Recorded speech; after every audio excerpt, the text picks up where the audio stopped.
Hey everyone, thanks for joining. We do not have anything here at the top, so we'll go straight into questions. Trevor with Reuters, if you want to start us off. Hey, thanks for doing this. First, do you have any comment about this DHL plane that crashed on the way to Lithuania, and if there was any suspicion about Russian involvement? And then second, just any update on Lebanon ceasefire talks? There's some reporting that suggests that that's towards the end of the process there. So on your first question, Trevor, what I can tell you is that the FAA and NTSB are cooperating in the investigation that the Lithuanians are just now conducting.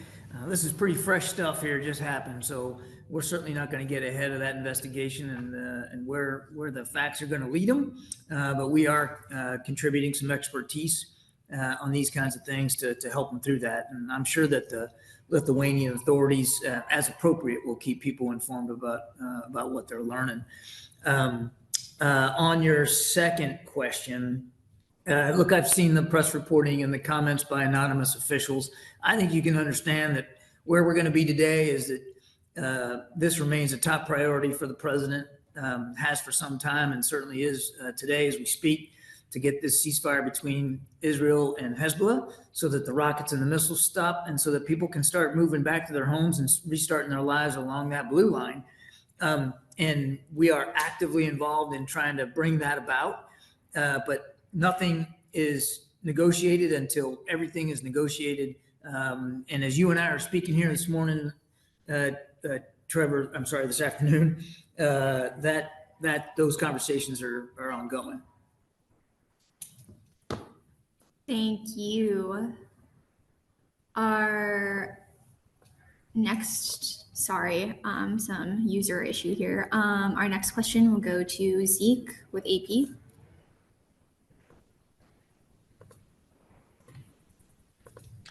Thanks, John, for doing this. Just following up on your answer to Trevor there, can you discuss what remaining sticking points there are, what is still being negotiated, if not everything is yet negotiated? And then is there anything you can detail about the president's personal involvement? We know Amos has been in the region, but what has the president's involvement been in these talks? Thank you. The president's been monitoring this very, very closely. He's been in direct touch with Amos. Amos is back now. I'm not going to get into the details. There's still some process things that I think they're working through, and it just wouldn't be wise of me to go into much detail at this particular point. Look, I can tell you that the discussions that Amos had were constructive, and we believe that the trajectory of this is going in a very positive direction. But again, nothing is done until everything is done. Nothing's all negotiated till everything is negotiated. And, we need to keep at the work to see it through so that we can actually get the ceasefire for which we've been working for so long and so hard. Thank you. Our next question will go to MJ with CNN.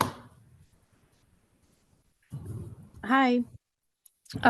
John, a bunch of weeks ago, the U.S. had put out this Israel-Hezbollah ceasefire proposal, which was very rejected by the prime minister. Can you just talk to us about... sorry, MJ, your audio cut out. Would you mind starting again? Yeah. I said that a bunch of weeks ago, the U.S. had put out this ceasefire proposal, which was publicly rejected by the prime minister. So I wondered if you could talk to us about the timing, assuming that this does come together. Why now? What's different now versus back then when you all, again, first put this proposal out there? And then secondly, Mike Waltz said that he has now met with Jake Sullivan. Can you give us the top lines? Who attended this meeting? What were the issues discussed? The congressman also sort of leaned into this idea that the current and the incoming administrations are working hand in glove as one team. What exactly are you all working on together at this point? Thanks. Yeah, MJ. So on the first question, the why now is because we are at a certain point in the discussions where, again, we believe that that things are moving in a very positive way. It's not. I mean, your question presupposes that, we sort of put an anchor on the calendar and said, well, we got to have it by, before Thanksgiving, and that's not the thinking here. With all these negotiations, including the ones that we've been trying to get, with Hamas, it's try again, keep putting things on the table, keep exploring things, keep moving things back and forth as both sides are presenting their requirements to you, and we are mediating this, and we are where we are today because of a lot of back and forth, a lot of discussions, a lot of work, principally by Amos, of course, and we believe we've reached this point where where we're close. But again, I want to be careful and cautious here in how I characterize it, because until you get everything done, you don't have a deal. So that's kind of where we are. You talked about it being rejected earlier, but there's been back and forth with both sides now for many weeks to get us to this point. On the Waltz meeting, I can confirm that Jake did meet with Congressman Waltz, but I'm not going to get into the private conversation, and I need to really just leave it there. On your second question, or your third question, I guess, on transition, the president has been consistent on this, that he wants to make sure across the administration, and that certainly includes us here in the National Security Council, that we are doing everything that we can to effect a professional and an orderly transition. We continue to urge the incoming team to take the steps that are necessary to be able to facilitate that on their end as well. Thank you. Our next question will go to Barack with Axios.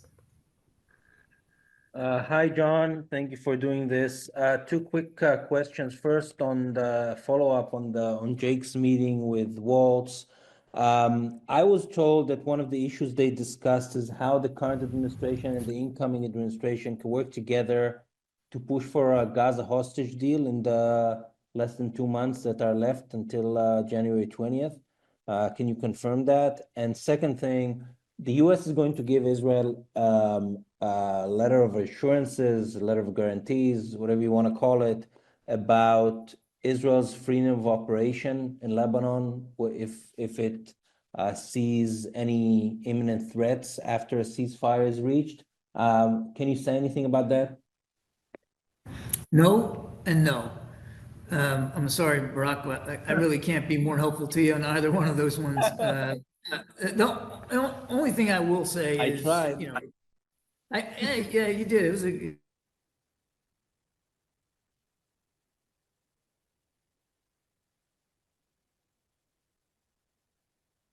It was a good effort. Rumors of a letter of guarantees, but we, of course, and to protect their people, and in those efforts, they'll continue to get support from the United States.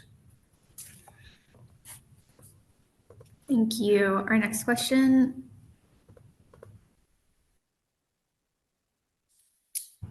will go to Danny with AFP.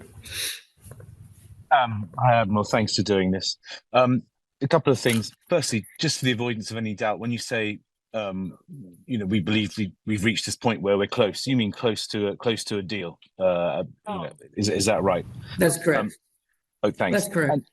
And secondly, there are reports in the region that President Macron of France is involved in this deal, and indeed that there are plans for him and President Biden to announce it tomorrow. Any comment on either of those aspects? No, but except to say, I think you all know that the president spoke with President Macron last week, and of course, they talked about a lot of things, including the war in Gaza, and how much they both want to see this conflict end, and tensions to be taken down, and a ceasefire to be reached, in this case, particularly between Israel and Hezbollah. But beyond that, I won't comment. Thanks. Thank you. Our next question will go to Nira with Channel 13 Israel. Hi, Kirby. Thank you so much for. Okay. Hey, Admiral. Thank you so much for doing this. I wanted to ask. U.S. officials approached the Lebanese today, told them that Israel is on board. Did you get any response from the people in from the government in Lebanon, from Hezbollah? And also, Netanyahu wants to know when he will be able to go back into a war if he'd like to, if the Israeli government would think that's necessary. And I understand this is one of the latest things that are not completed yet. Can you elaborate more on that, please? Yeah, I'm not going to be very helpful here. This kind of gets, to Barak's question about this rumor of a letter of guarantees. Okay. Yeah. We didn't hear your answer there. You muted your Zoom or something when Barak asked the question. So. Oh, my answer to Barak was no, and I think he acknowledged that. Look, I understand the great interest in this. And I really won't go beyond what I've said before. We believe we're close. The conversations that Amos had were very positive.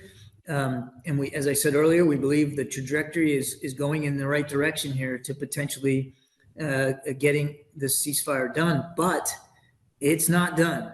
And the last thing that I'm going to do publicly is speak about the details of it and what components are in there. So that I don't in any way sabotage the efforts to actually complete it. This remains an important priority for President Biden.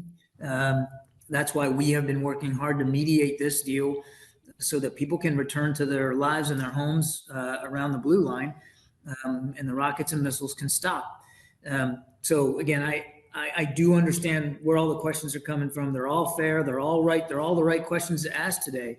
But I'm just not going to be able to get into too much of the details. I'm not going to get into any of the details here unless or until we've got more to say.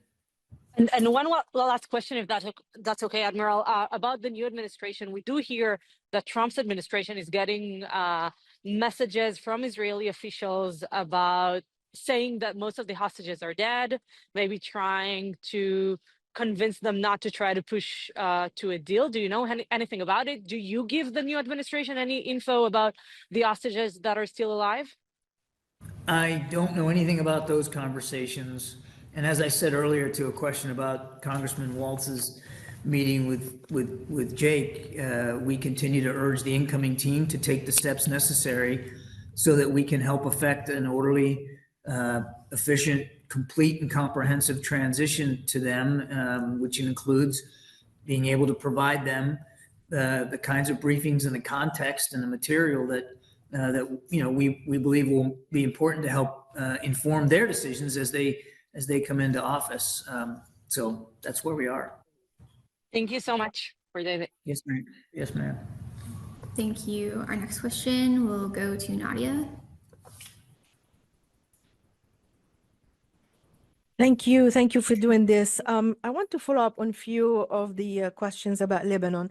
Number one, John, can you just confirm once and for all that actually we do not expect any announcement between the president and Macron, not tomorrow, but maybe in the next few days, because now everybody talks about the maybe there is a kind of announcement, maybe not tomorrow or the day after, but soon.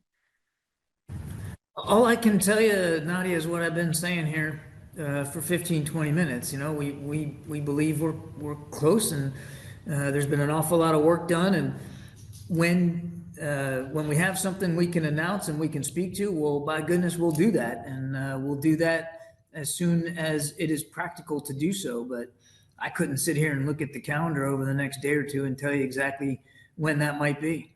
Okay, fair enough. How close does Mr. Hochstein coordinate with the Trump transitional team on Lebanon, and at what level? I'm not going to get into the private conversations that Mr. Hochstein's been having as he's been working to try to get this deal. He's been very, very focused on primarily discussing what he's doing or what he's trying to do with our Israeli counterparts and of course his counterparts on the Lebanon side. And I'm just going to leave it at that. Okay, and just one last question. I know you said you don't want to talk about any letters of guarantees, but in general, is this any role that the U.S. playing in this mediation beyond the facilitating both points of views, whether in execution later on, or whether in some kind of guarantee to both sides, not just the Israelis? I'm not sure I understand your question. I mean, as the mediator of this, we're obviously trying to get a ceasefire over the finish line. Sure, but let me explain what I meant. I mean, there is lots of reports saying basically that the U.S. will give to Israel the right to monitor Lebanese aerospace to make sure that Hezbollah is not gonna launch rockets from there, and that will be by U.S. supervision. While now you're saying there is no letter, there's nothing like this, and vice versa. They were saying that they will make sure that during the 60 days ceasefire, that there's no violation. The U.S. will guarantee that by monitoring what's happening and reporting it. I mean, what I said was I'm not going to confirm reports that there's some sort of letter out there. I'm not going to confirm any of the details that have been discussed between the two sides in the United States. We are not there yet, if we're able to get there as soon as possible, we will lay it all out for everybody, and you'll get to see for yourself, what was negotiated. But the last thing I'm going to do is get into speculation from press reports about what is or what isn't in this deal at this particular point. I'm just not going to do it. Okay, thank you. Yes, ma'am. Thank you. Our next question will go to Marek with Polski Radio. Thank you, Sam. Hi, John. I have a question. I have a question on Russia's threats against Poland.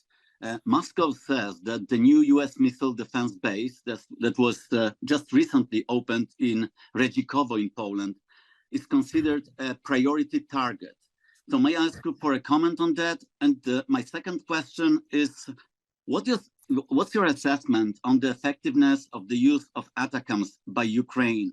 In the past, you kind of downplayed potential impact of the ATACMS on the battlefield and warned that allowing Ukraine to strike deep into Russia could lead to escalation by the Kremlin. How do you see it now? Right now, they are able to use ATACMS to defend themselves, in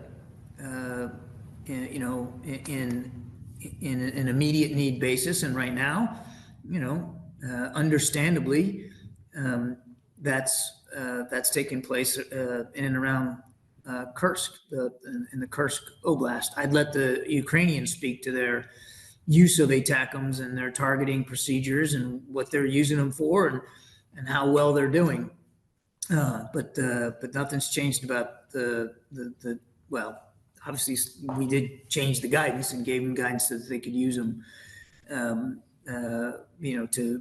to strike these particular types of targets. On your, what was your first question again? I knew I was going to forget it. Just about Russia's threats against Poland. Oh, right. The new missile defense site that Russia put on the target list. Yeah, we've seen those comments, and obviously, you have to take those kinds of threats seriously, and we do. As reckless and irresponsible as they are, we obviously take it seriously. President Biden has been rock solid. We're going to do everything we have to do to make sure our troops on the European continent are safe and secure, and just as importantly, we take our Article 5 commitments to our NATO allies incredibly seriously. It's rock solid, and that's not going to change. Thank you. Thank you. Our next question will go to Hiba. Thanks, Sam. Thanks, John. I want to try again, John, to understand where do things stand now. From what we've learned, there was an Israeli response that was then relayed to the Lebanese.